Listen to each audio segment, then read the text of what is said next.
Paano kung ma-inlove ka sa isang tao sa unang pagkakataon? Matatanggap mo ba kapag nalaman mo ang tunay niyang pagkatao? Dear Kuya Alex, itago niyo po ako sa pangalang Sander. Buong buhay ko ay wala pa akong minahal na babae o nagkagusto man lang. Kaya nga po hindi ko talaga akalain na isang araw ay biglang matatagpuan ko ang unang babaeng nagpatibok sa puso ko. College po ako noon at ako yung tipikal na estudyante na walang pakialam sa paligid. School bahay lamang po ang routine ko noon at ayoko na nakikipagkaibigan. Kaya nga po lagi ako mag-isa sa school. Sa tuwing umuwi ako ay lagi akong napapadaan sa isang lumang parke. May katabi po yun na isang bahay. Palagi ako napapadaan doon at wala naman pong kakaiba.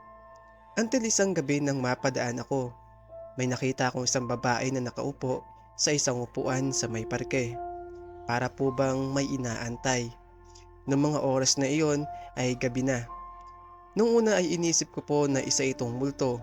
Sino nga ba naman ang uupo sa isang lumang parke na medyo nakakatakot pa. Pero nang lumingin po ito sa aking direksyon ay namangha ako kasi napakaganda niya.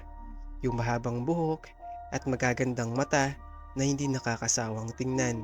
Kaagad naman po itong ngumiti nang makita ako. Kaya doon ko po napagtanto na hindi nga ito isang multo. Lumapit po ako sa kanya at nagsabi na kung maaari bang maupo sa kanyang tabi. Tumungo naman po ito bilang tugon. Habang katabi ko siya ay hindi ko maiwasan na magtanong kung bakit nga ba siya nasa labas ng gantong oras. Sabi naman niya ay nagpapahangin lang daw.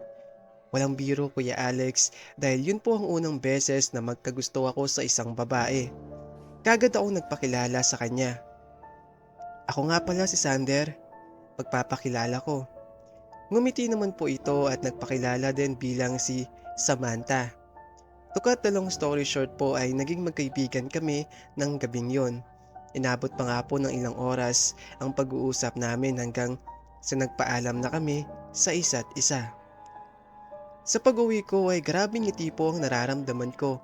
Sa mga oras na ito ay pakiramdam ko na mahal ko na si Samantha. Hindi po siya maalis sa isipan ko at maging sa panaginip ko ay naroon siya. Dating gawi po, nasa parke na naman. Sa pagsapit po ng umaga ay wala akong pasok. Kagad ako nagtungo sa isang parke, kagabi. Sa pagsasakali nga po na makita ko siya. Doon ko lang po naalala na hindi ko pala alam kung saan ang bahay niya. Sana pala sinundan ko siya para malaman ko kung saan siya nakatira. Nung may nakita po akong matanda ay nagtanong ako sa kanya kung kilala ba niya si Samantha. Sabi niya, oo daw. Kasi Manong, gusto ko po sanang malaman kung saan siya nakatira. Kagad niya pong tinuro sa akin ang lumang bahay. Sabi niya ay doon daw po nakatira si Samantha. Dati, nung nabubuhay pa. Nabubuhay pa? Doon ako biglang nagtaka. Manong, ano po nung nabubuhay pa? Tapos, kagad niya akong sinagot na matagal na raw kasing patay yung Samantha. Nagpakamatay daw po ito dahil sa depression gawa ng pag-iwan sa kanya ng kasintahan. Kuya Alex, ewan ko kung nagbibiro lang ba si Manong. Pero bigla akong nakaramdam ng takot. Si Manong naman, paanong patay na po si Samantha? Nagkausap pa nga po kami dito mismo eh.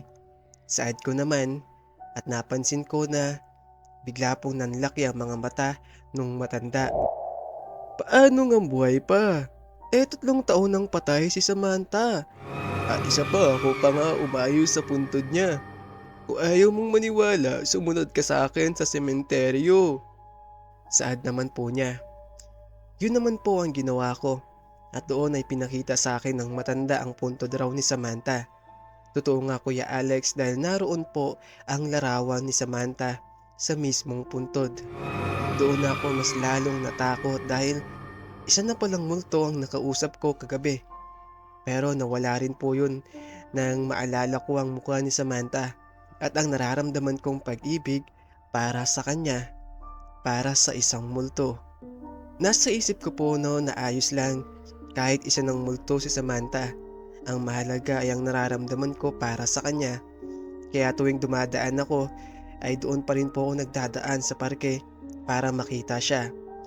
Sayang nga lang po dahil sinayang niya ang buhay niya sa isang walang kwentang lalaki.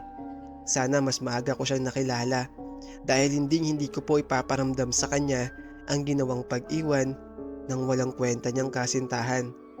Sana Kuya Alex, kapag dumaan ulit ako sa parke ay makita ko si Samantha.